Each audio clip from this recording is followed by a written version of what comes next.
Nebwoli kolota sigala nkwe kute mugamba mtebananga bagizi bashiba karungi aka swag mama. Yo, this is Bobby Wine straight from Uganda. Watari baby, mumutima gubera gutija. Guva gukona wetiti. Gukona wetiti. Gravity omutuje mukuje kumbera ku ewaffe Uganda. So nawe subscribing ku YouTube channel yo olabe byakabiro nabyonna kyekimu. Ene waffe tulunda tuvuba tuli matuba za twane katuko za ene waffe Uganda muganda ngebe tuba tukikuba I don't know oli waffe Uganda waffe Uganda mu Uganda tuba kuba Uganda blessings I don't know follow like ene waffe Uganda ramba ko olunaku lwa leero tuli luddawa nga bulijja byaffe tubitandikiriza mpola ne tubiwa amatu ne tubiwuliriza n'oluvannyuma ne tubiteesaako wuliriza wasizotama Rebecca Jingo Mama Rebecca Jingo mbadde nsaba onkubiireko mukwano ne mbadde nsaba onnyambe n'ensaa zino wenjogerera essimu banyise bwazisi kuba omusajja gwe nafumbirwa tayagala kulaba nga nkuuta essimu n'essimu gye nali nnina yaginziggyako ne mami mbadde nsaba onnyambe ndi mbuzibu omusajja ayumba omusajja ankuba omusajja okuba yafuna omukazi omulala alina olubuto nze ndabanga kasasiro olw'okuba sizaala mami sirina bazadde sina mama sina tata ne mami nnoonya ekika kyange kyambula omukadde yankuza yangamba kimu bwe ndikula ndizaala abaana ne bafuuka ekika kyange ne mami sina we ntandikira bwe ndikula ndizaala abaana ne bafuuka ekika kyange nga n'omwana yennyini abuze muvubuka maze naye emyaka 3 nga tuli mu bufumbo kwa natandika okubeera naye nga nina emyaka 18 mami saasoma naye mubuuka mu busiru buli lunaku olw'okuba omukyala gwe yafunye azaala yafunye olubuto nekyabonyesa nna mami omwala gwe yafuna mukwano gwange namugambanga ebizibu byange nga nze simanyi nti oba mbe gwe badda ku bba wange natandika obbimudiza bye mba mugambye esaa zino yayagala bba wange naye omuwala ancunya ne ku mulana ogw'ekiro akubira bba wange essimu bange nalyoka mugamba nti ono tagaana kwogera gwe yogera mami omusajja anjooga nakulanga manyi ngenda funa nkuze ngenda funa obufumbo mbeere bulungi ne mami enjawulo zero mami ndi bubi nkubirako nkunyonyola ebisinga kuba nakana kadakika bengozesa omuwala yanyazisa essimu ye nendyoka nkozesaako nkwegayiridde mami Rebecca Jingo nkubiraako mukwano naye ndi bubi nyamba kwagala nnyo bebi kwagala nnyo mukwano nkuwuliriza buli lunaku era n'ebyoba obulirira mba mbitegeera waliwo obulirira ku bafumbo bakyusa ne mami ne bwenkyusa era enjawulo ziri omusajja takyandaba wula okuba kintu kimu yangamba kintu kimu ye kazaale nga nze bwe mukuliza abaana be kuba olwedde alina abaana 3 mami ndi bubi sizaala bangamba simayanga beekika n'abanga mami simanyi nsaba nkubireko mukwano byebyo nno baana ba mama abawuliza ba Beat FM ekintabuli ky'omuziki naye nga ngenda kusaba obeera omukyala omugumu obeera omukyala omuvumu kyonna kyekiri kiba kijja kuggwa omuliriza wange kankome wanjogerako n'omwana omuwala ono ayongere okutulambululira mu nsonga zino zatuleetedde.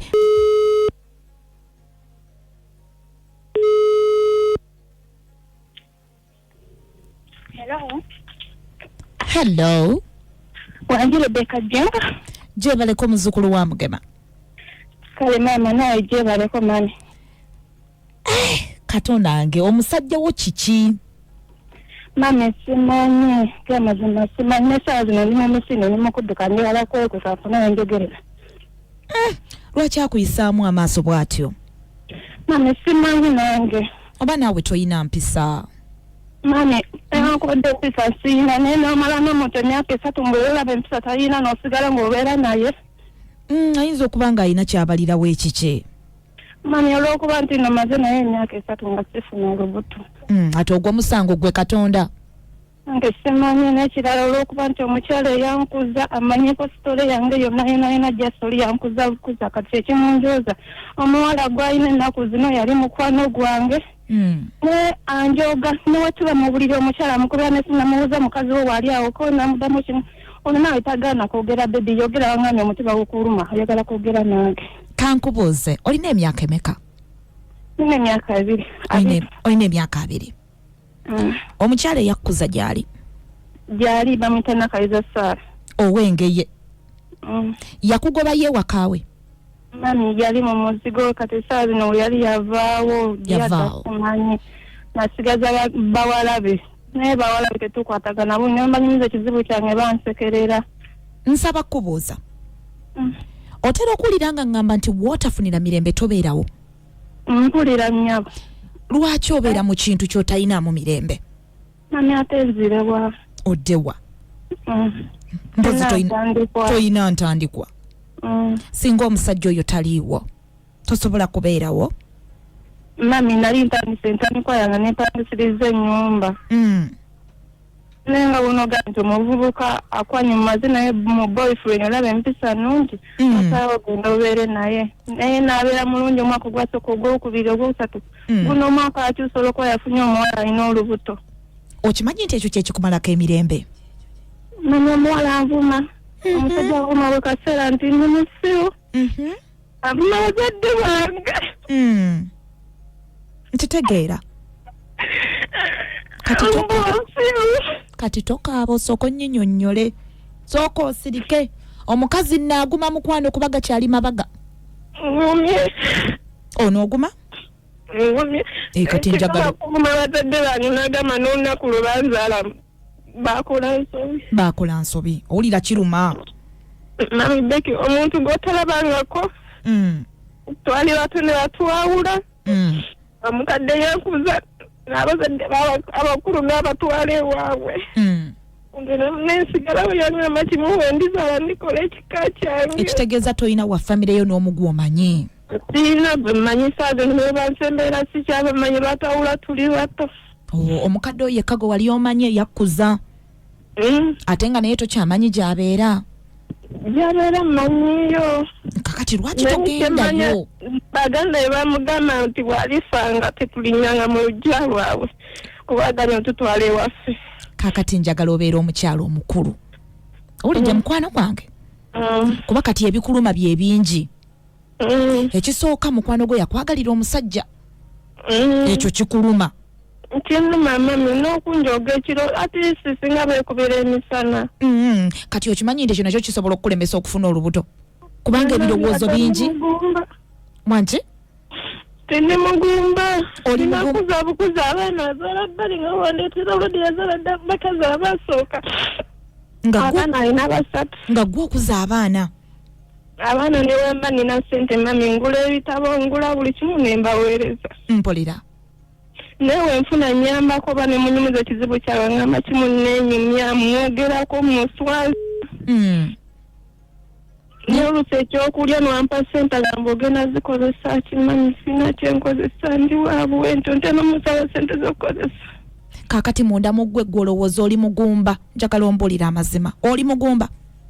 Nesimanyi bangamba kimu muteeka bazadde bange engeri gye babasiba bansiba banyonya okuzaala kati bazadde bo nga babasiba ani yabasiba?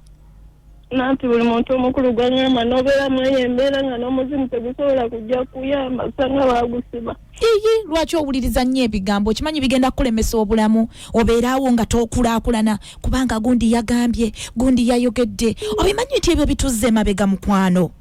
Nkimanyi naye mami naligambye nti bangene mbalimeko mpeere naye neje ngendo balima simanyiyo. Nsaba nkubuuze kyogamba mu nsi muno teriyo baana bakula nga tebalina tebamanyi na bakitaabwe be baani na famire ye nga tagimanyi nako wadde tebakula nga bamuzaala ne bamusuula kasasiro omuzira kisa n'amulonda n'amukuza nga si wa famire ye tebaliyo.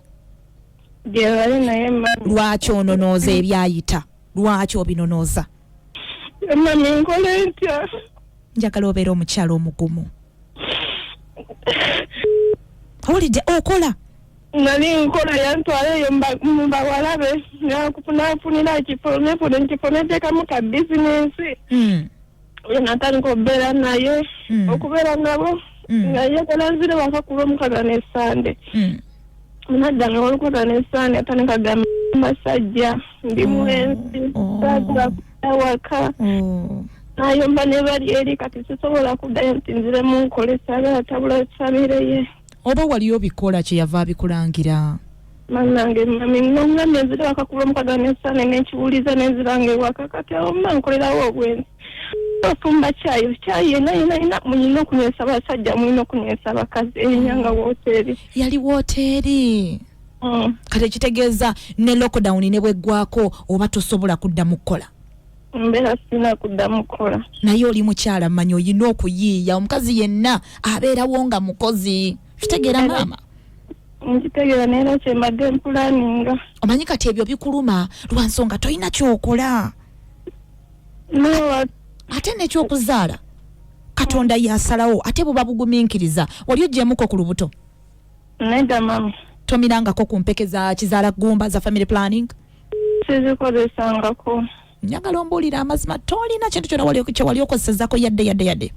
Mami sina n'ekimu kye naye nkozesezzaako kuba naye yennyini yaŋŋamba njagala omwana n'angulira eddagala egganda ne tulinywa yagula eddagala lya mutwalo 15. Naye era enjawulo zero yaŋŋamba yanvaako tekyayagala akyetaaga. Okimanyi olina emyaka 2 gyokka? Towulirangayo bazaalira ku myaka 47? Okimanyi okyali muto nnyo otandise okwekaddiya? Okimanyi nti omubiri gwo gukyakula bukuzi? Lwaki togumiikiriza Mukama n'akola okwagala kwe? Mukwano tokaaba. Oba si yeye nga Mukama teyamukutondera ng'oyo si gw'olina okuzaalira? Ng'omuntu gw'olina okuzaalira mulala nnyo. Onoobikaka mwana maama. Switi wange, oyagala kukaka Mukama? Olowooza toogwe mu bizibu munnange ojja kugwa ku nsongola nkuyege ogenda onywa oluzaalo lukuleetera ebizibu? Mwana wa maama, badde nsaba ogumiikirize mukwano gwange. Obadde olinayo ekirala ekyokuŋŋamba? Oyagala omuwuliriza abeeko kyakugamba ekirala? Njagala mpe ku magezi oba nsobola ozuula famire yange kika kyange. Kubana bano bandimu bansosola. Bakusosola maama. Mama waabwe yekka yalinga mpolereza naye abaana tebandabawo.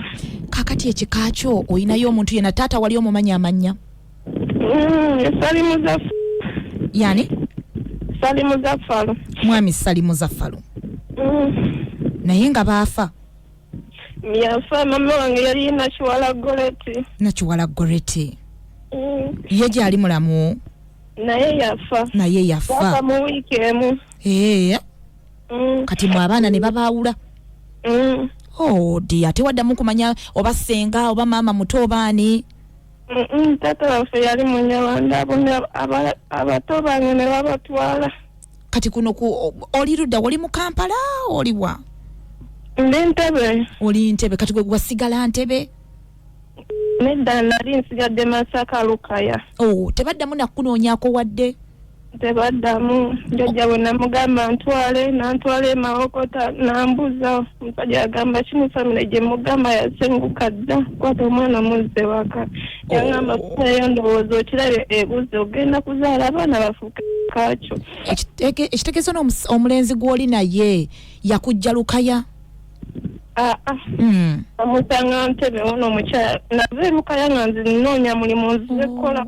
Baaba. Najja ndi muto kati omukyala nangamba engeri gy'olimu egyo emyaka essaawa zino togenda kukola mulimu gwonna naye okuva n'olwayo maama we.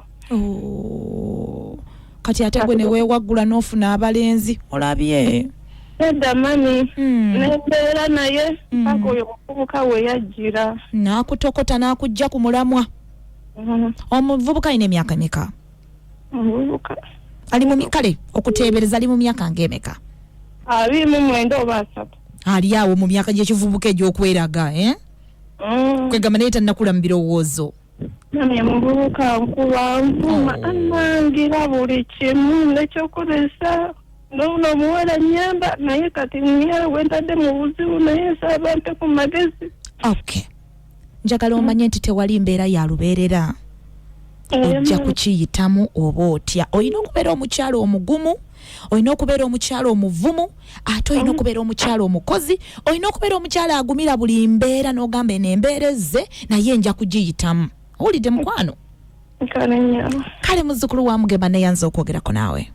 nange neyanza nnyo mmanyi Rebecca Jingo. Todda mukaba. Sikenda kaba. Laba kati owulira otandise. Todda mukaba. Siri mukaba. Kubanga buli lw'okaaba ate ogenda kufuna ebirwadde ebirala by'obadde tolina. Todda mukaba. Ate mpulira essanyu olw'okubanyagako naawe. Amiina. Kale nsaba Mukama akusanyuse. Naawe akuwa omukisa. Kale bye-bye. Okay, bye-bye. Nkawuliriza Peter FM kintabuli ky'omuziki olina Rebecca Jingo. Abakazi tugumira bingi. Hajat Station Mayanja yayimba akayimbaako. Amazima tuyita mu bingi. Abavubuka ebyo mubikozesa nnyo myaka 2 lwaki oyagala akola ebitasoboka? Oluusi ebimu mulimba. Nze Rebecca Jingo bakulu bannange mujje tubuulirira omwana kati ono omwana tuzaala muzaale neyanziza nnyo neyanzege bamama ababuulirira abalungamya abateesa obulungi mwana wuno myaka 2 ne byayitawo mukwano obiwulidde n'ebimukabya obiwulidde ebimutawanya obiwulidde bye bamugamba bye bingi atabuddwa kati kino nze nkirabanga kutabulwa emyaka gikyali mito nnyo eyeetaaga okubuulirira okulungamya n'okutereeza nasanyuka nnyo mukwano ng'omulimu ogwo namwe munnyambyeko nze nsoose nze nakoze ogwange era mu mbozi yaffe obadde ogiwulira nga mugamba omukazi aguma omukazi akola bw'ati nedda kati ekikutawanya kye kino towuliriza kola bw'oti kubanga waliyo abaana bangi abakola nga ne bazadde baabwe tebabalabirako nga n'ebika byabwe tebabimanyi naye ne bakula Mukama n'abawa omukisa ne babeera balamu nnyo ne babeerawo ne bazaala ne bafumbirwa ne bakola ebyabwe. Okay, kati awe tuliwo njagala tutandikire nze nammwe. Pastor Mayanja Kazo bako kyotugamba vayo mukamoli. Hello mami Bekle bali kuweereza. Owe balakoliriza. Ono Pastor Mayanja Kazo. Owe wao. Naye nze bwe mpulidde mu mwannyinaze oyo nendabira ddala ng'ensi eno yagyekubya obusanvu.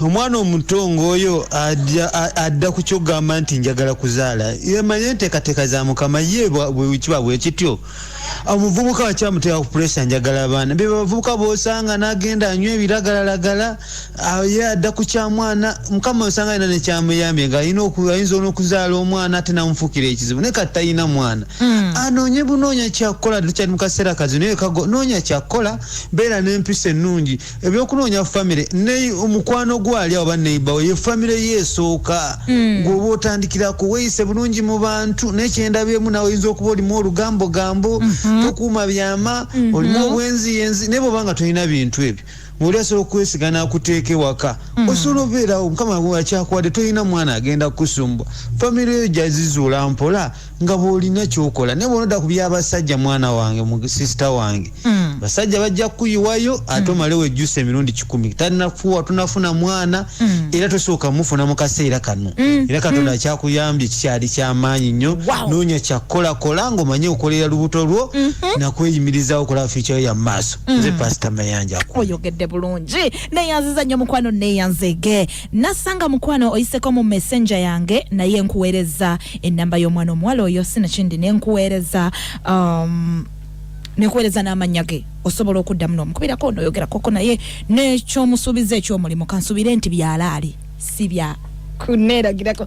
Hello my future wale kutuweereza ogwe balokoliza munange mwegwa gwanga sekabere onadinga ndi wano engugula mu busujju webale kujja nzize akati nno kyoba osooka okumanya mwannyinaze oyo nti kati obudde buno akuza amanye nti si buli kimu nti bakinyumya ng'oli mu bufumbo ekyo bamaze omusomesa ekisooka ekyokubiri asooke yebaze Mukama Katonda nti Mukama amulaze obubi bw'omuntu nga tannaba kumuzaalamu mwana obudde buno akyalina okunoonya future ye yonna weeri teri nkomerero omuntu tuukawo n'ogamba nti okomye osi muggalanda w'abasajja ate ne bw'oba teweesigamye ku musajja gwe ng'omuntu osobola oyiiya obwongo obwo ne bw'ofuna wooyo za ngoye sooka oyiiye okyalina emyaka 20 sooka oyiiye ng'omuntu olabe nti nooba osooka n'oweesonyiwa abasajja kuba emyaka gyo gikyali mito kimanyi kikikuteeka ku pulesa nti ate omukazi ankubira kiro ate akola ki stress zeweeteekako zaleka ze ziganye n'okufuna olubuto sooka obyesonyiwe osooka okole obeere ne ssente teri ku nsi kuno kisinga kukola era bw'olifuna omusajja yenna naggaana okukola manya oyo si musajja mu nsi Moyo gwa gwanga sekabe na dimkwano gwange lite nglo usuje wale kuwuliriza. Ande yanze nnyo baana ba mama. Kati soke tuveko ono atera nkomewo kutesa, kulungamya, kuwabula, kubuulirira. She's just only 20 years old. Atwetaaga. Emyaka 2 gyokka bwe giti lwaki olowooza okuzaala nti kyekigenda okujjayo? Bwe ntandika okumenyera abantu abazaala ku myaka gyo nga bakaaba twawanga ntulege. Otojja na kubibeera mujja kubivaamu. Ate sagala weekubagize. Omanyize simanyi kusaasira Mukama oba yankola atya. Ejo myaka 2 zettinga oli muganda wange n'empinku yisaamu. Okimaki Mubufumbo obwagazaaki? Omanye ekiriyo. Ate mukwano gwange kane oyagala nnyo omulenzi naye omulenzi takwagala. Omulenzi akulaga nti oli kasasiro. Omulenzi akulaga nti tolina mugaso. Kubanga singa abadde akwagala ebyalaale ne bwabeera ng'azaala bweru nga gwe tonnazaala singa akuwa ekitiibwa kyo gwe nga gwe. Ekirala, this person is taking advantage of you. Nsonyiwa nti kwegamba akweyagalirako, akukozesa bukozesa kubanga amanyi ki ky'oli. Tolina mama, tolina taata, tolina wakulaga kati akulaga yes, ofuuse dowa mat. Munsonyi okoze ebigambo ebyo ebikaawu naye kambikoze nga bikaawu omanye wa woyina okubeera. Toli dowa mat, toli kisiimuula, toli kyakusekererwa, toli momboze, oli mwana wa Katonda. Toli momboze sagalo kirowooze nako. You're not a failure, tewagwa, nga lwaki ogwa ku ddiru ki? Hey! Kati gwe ino kozesa obwongo lekera okwekubya yaka, lekera okwekubya mizimu egitali gya kikaacho, lekera okwekuluntaza obuziga bw'obadde okaba obuziga ziga obw'okukungula, weekungula baby. Situka tutambule, vaawo gw'oli awo. Tebaakusibirawo pati. Tolinako supagulu, bw'aba omusajja takwetaaga, takwagala, ne azze ku mukwano gwo wuyo amufunyisizza olubuto, era oli awo okanula amaaso nzeera. Auntie, sizaala, who told you nti tozaala? Oyo akikugamba ye Katonda, nga Saara yazaalira ku myaka 9. Tonyumya naawe nga lwaki? It can't be, my dear friend. Tekisoboka. Eje myaka gya 2 mito nnyo okutandika okukaaba obuziga bw'ekirogo 20 years. Mama kati nze olwali mwana nkole ntya? I'm doubling your years. Ninze nakoowa okukaaba tokaaba. Obulamu bulina okweyongerayo mukwano gwange. Olina Rebecca Jingo. Mwannyinaze magulu yongereza ku bye ŋŋambye. Becky wanje mwana muwala muwulidde. Naye kye musaba asooka abeere mukakamu. Emyaka gy'alina emyaka 2 mito gye emyaka gy'alina ate okukaabizaamu abantu alemeyo okukaaba. Egye emyaka gy'alina y'alina okukaabya lwakuba nti ekizibu ky'alina nti alina okwagala kungi eri omusajja ono. Kakkanya okwagala kw'olina ku musajja ono kubanga myaka 2 oyaayaana okuzaala mu myaka 2 akati olwo sooka obeere mukakamu ekiseera kinaba kituusa ojja kuzaala kubanga osanga n'omuntu ng'ali myaka 35 alina n'abaana nga 2 oba 3 ng'ate ye yakaabya bamukaabira. Naye kati g'omwana myaka 2 sooka obeere mukakamu. Mukama bw'akuyamba n'ofuna omulimu osooka okola emirimu gyo. Ekikojja kizuula mpa tosobola kuŋŋamba nti banaatandika okulanga abantu baabo era mu buli ngeri bajja kufunayo omuntu yali amanyi kitaawo. Tasobola kubanga nti baali bokka nti we baafa ne bikoma. Ekizibu ekiriwo nti gw'oyagala aba takwagala ate gw'otayagala aba akwagala. Naye kakkanya mutima gwo guteeke wamu. Mutima guteeke wamu oleme gulowooza kino olowooza ebitajja mu mutwe bijjeemu. Tokkiriza memory card yo giterekako bitalina makulu. Okitegeera. Myaka 2 gikyali nnyo. Egyo myaka 2 balina kukulwanira. Beera bulungi. Alla yanziza nnyo mwannyinaze magulu yokette mazima. Myaka 2 okyali G. Tonafuuka n'obana simanyi. Emyaka gy'olimu gya kupambana, myaka gy'olimu si gya kutuula kutulugunyizibwa kukama bunywanto. Obukama obwagazaaki kwena embeera gy'olaba. No, my dear. Awo wolina edda mukwano gwange. Muganda wange Jamila yongerezaako. Madam Tisha, Jamila Entebe, mwana wa mama kankugamba ebigambo bino. nze nkugamba ekintu kimu Mukama akumanyi. Waliwo ensonga eya buli kintu.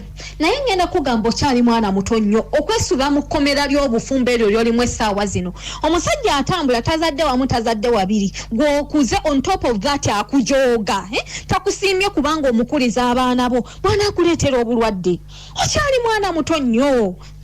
Okyasobola okukola leka omulimu gukufuukire maama taata senga kojja baba. Buli ku nsi kuno omusajja akwagala oyinako bw'oli. Naye kati yakufunzizaawo n'akuziba amaaso. Ekirala buddanga yofuna omusajja tomweyambulira wenna n'amanya ennaku y'abasajja bakozesa ekintu ekyo tujolonga kuba bamanyi toyinawo dda. Beera n'empisa mu nsi weekwate Katondawo ensi ejja kukugondera. Naye azize nnyo mukwano gwange Jamila olina Rebecca Jingo. Hello Becky. Wenje. Omwana omuwala oyo kyendadde mu nsaba. Alina kweteeka ku bunkinki. Kubanga asooke yeebuuze nti bali abakyala be yazaalamu abaana abasatu bali luddawa. Alowooza nti bufumbo agenda bukozesa lw'amaanyi. Kwagala mu mbeera yonna. Owulira ne wooba tozadde ate ayinza okuzaala ebweru n'asigala ng'akuwa ekitiibwa nga mukyala we.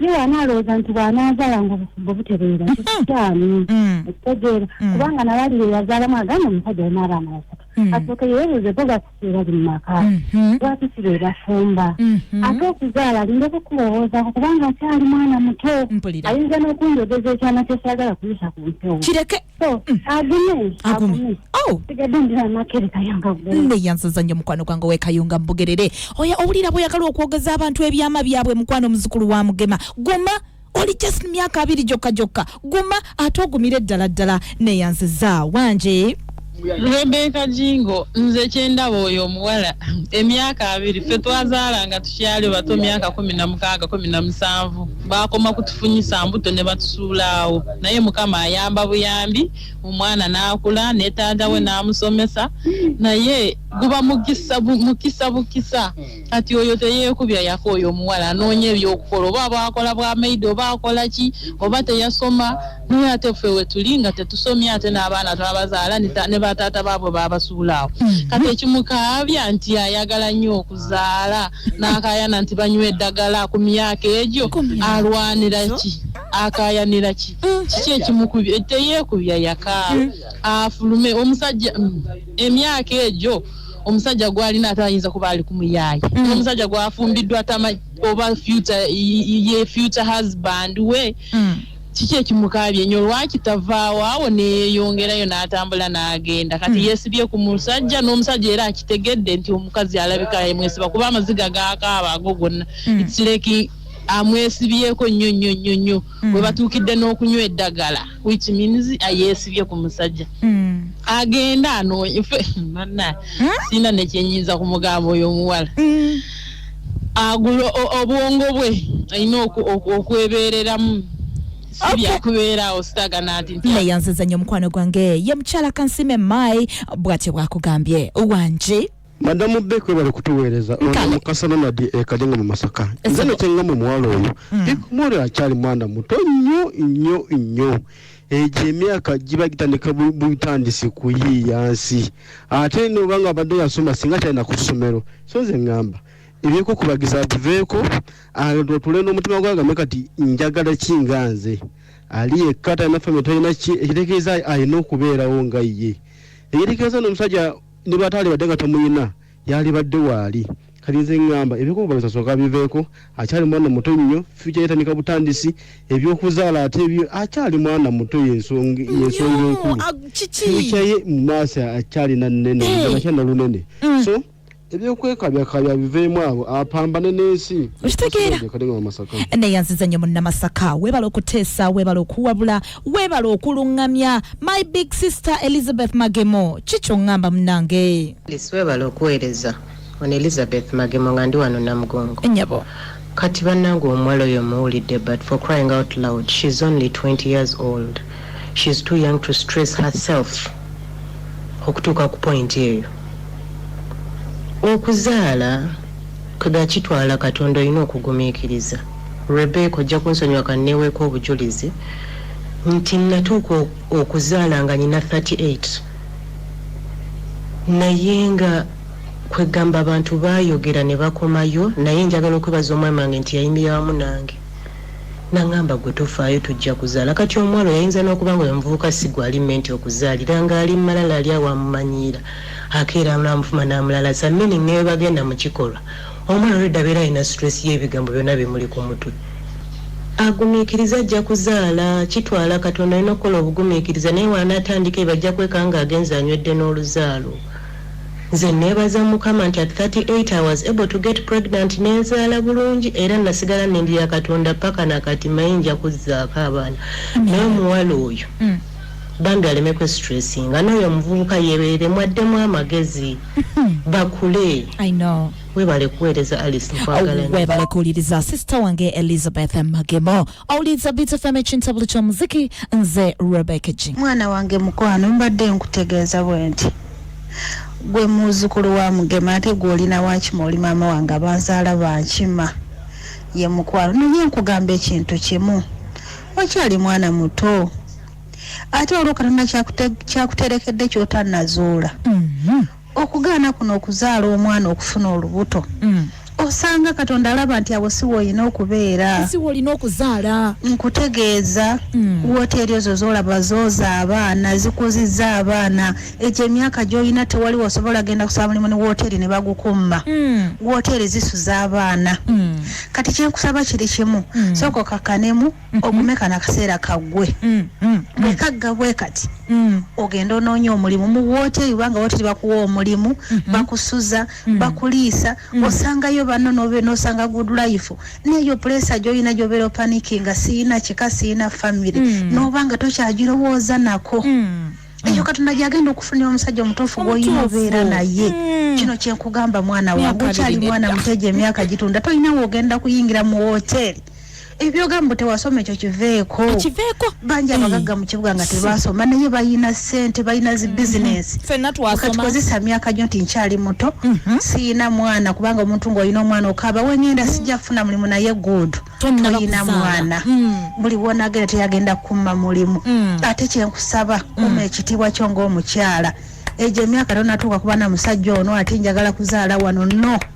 sooka kuma ekitiibwa kyo ng'omukyala omanye nti kati kyenina kunoonya mirembe sikudda mu byabasajja ekyo kyenkusaba mwana wange era nkwagaliza olunaku olulungi zihajala emukono nga neyanziza nnyo munnanga wange ow'emukono weebala okubuulirira weebala okuluŋŋamya weebala okuteesa nze Rebecca Jingo eno ye Bit FM ekintabuli ky'omuziki wangi Madamu Becky wali kuweereza kale taata ndi Salon Kabanda ndi eno Kabowa esebo mwanyi maze omuwuliriza bulungi esebo naye ntuka okumugumya nti agume emyaka eyo abiri gikyali mitono nnyo esebo ze mwanyi yazanzirako bamuyita Saala yazaala abaana ku myaka 35 twali tumanyi n'okumanya ntakyazadde naye Katonda n'amuwa abaana Erisa ne Kristina nze mbayina naye kyalo omusajja oyinza okuba nga si ennamba ye naye kyayongera okusaba Katonda abeere mugumiikiriza esaala najja kufuna omwami ate kyalo agume omukazi aguma ajja kufuna abaana ajja kufuna era kuweereza nnyabo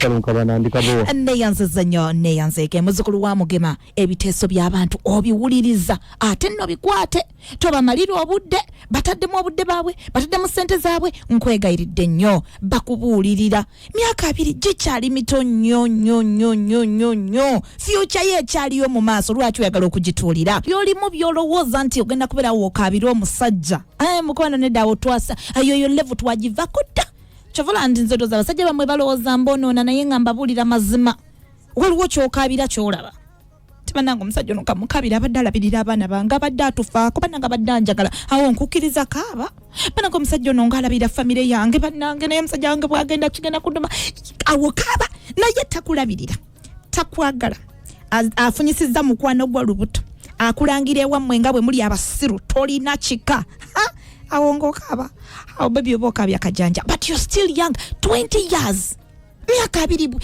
bwe giti mukwano nze we naweereza ejja emyaka singa nkubulira bye nnali nkola ojja kuzuukuka ofuluuta ogeregeza n'okugeregeza zuukuka fonte tulinawo bigambo birungi ogenda kutunyiigira naye leka tukususumbule tukugagambule ojja kuzuukuka naawe omwana omuwala omulala yenna saagala mweteekeko nze saasoma and so bw'oba tewasoma abaye nze ndabira ku mwami Godfrey Kirumira yagamba yete yasoma omusinga sente mama Fina asiba ayogera nawe banenze nakoma mu pitu omusinga sente bw'oba tewasoma it's okay si byampaka obutasoma si bulwadde kubanga tewali mama ne tato tebalina busobozi obwo ate tugenda kunenya Mukama Katonda nti lwaki nze saasoma nedda wabula njagala otunule mu maaso gaziyo obwongo lekera okulowoleza wano gaziyo obwongo omanye kyolina okukola ebyo byokaaba kajjanja eno gye wazze munnaye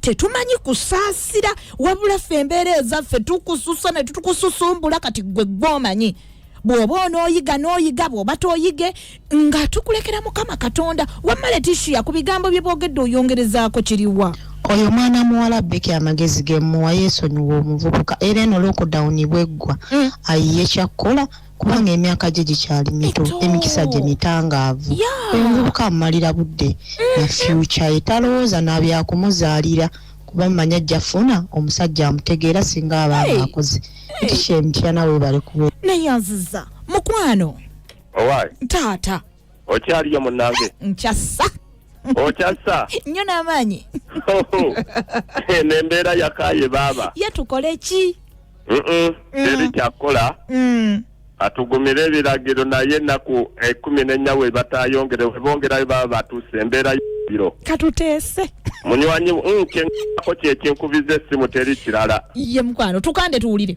amanya gange nze balikanda omwogezi wa Lutamaguzi Semakola webale kummanya Mukama akuwa omukisa alhamdulillah oyagala balongo n'essimanyi gye bali kakati gwo balina temunaye leka teesa kati kisooka kya byonna ensonga enkulu gye mpuliddemu yesebo omuwala bambi anyigiriziddwamu naye ngenda muwa amagezi lwakuba nti obuzibu obuliwo embeera y'ennaku zino ekyali nzibu naye wekibanga ekyo ekiseera kyamutuukako emabega eri yandibadde yeerwanako newankubadde kati okugeza oyo mukwano gwamuwadde essimu yandimusabiye ennaku n'amugamba munnange embeera weeri etabuse kuba tukkirize tugaane Rebeka ffenna tuli bazadde ate tuli basajja naye ne basajja bannange omukazi ne woobanga omukyala totuuka kubeera naye mu buliri n'okubira essimu omukazi omulala n'omugamba nti yogera eno tentiisa jjukira ffenna tuli bazadde kati abaana be bazadde senga buli kyakumakya omwana we najja n'amugamba nti taata